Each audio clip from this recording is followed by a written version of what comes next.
Chers membres de la communauté congolaise de la Caroline du Nord, à Raleigh et ses environs, bonsoir et que la paix de Dieu soit avec vous.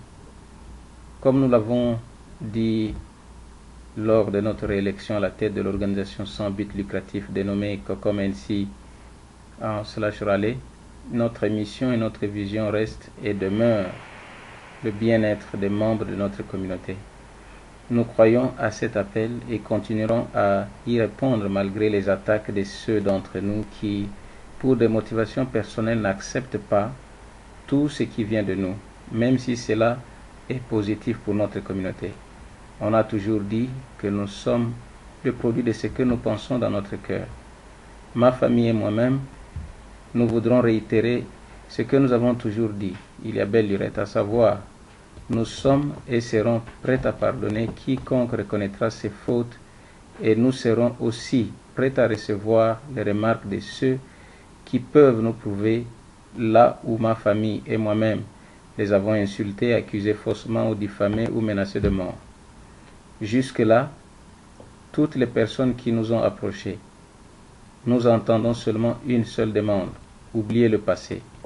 Oui, le passé, nous devons l'oublier pour le bien-être de notre santé spirituelle. Cependant, il nous apprend assez de leçons pour les générations futures, d'où toute solution dans le présent pour un futur meilleur doit partir d'une analyse minutieuse, sans détour, stéréotypes ou discrimination du passé. C'est la voie de sortie que les sages, les serviteurs de Dieu, devront adopter pour sortir notre communauté de sa crise. Sûrement, il y a des personnes qui ne seront pas d'accord avec la solution finale. Ce n'est pas pour autant que la communauté va mourir. Par exemple, la communauté américaine n'est pas morte malgré l'opposition des Tea Party ou des partis républicains.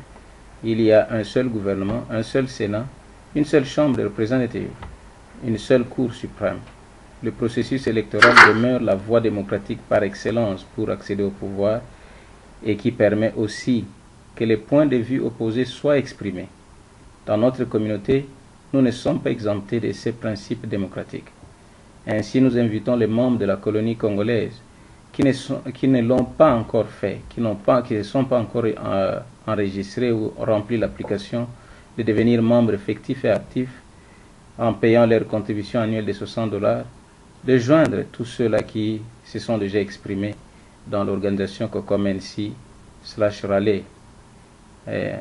Chers frères et sœurs, rejoignez COCOM NC Raleigh en remplissant votre application et payant vos contributions pour prendre part à la prochaine Assemblée générale que nous allons convoquer incessamment après notre rencontre avec les avocats qui veulent bien venir intervenir au cours de cette réunion importante pour expliquer certains aspects légaux liés au Non-Profit Organization ainsi que les actions importantes pour notre communauté après le procès qui a eu lieu hier, le vendredi 16 juillet 2010. Nous souhaitons la paix, l'unité, fraternité aux membres de la communauté et aux communautés africaines ainsi que les communautés américaines qui nous observent. Que Dieu nous bénisse.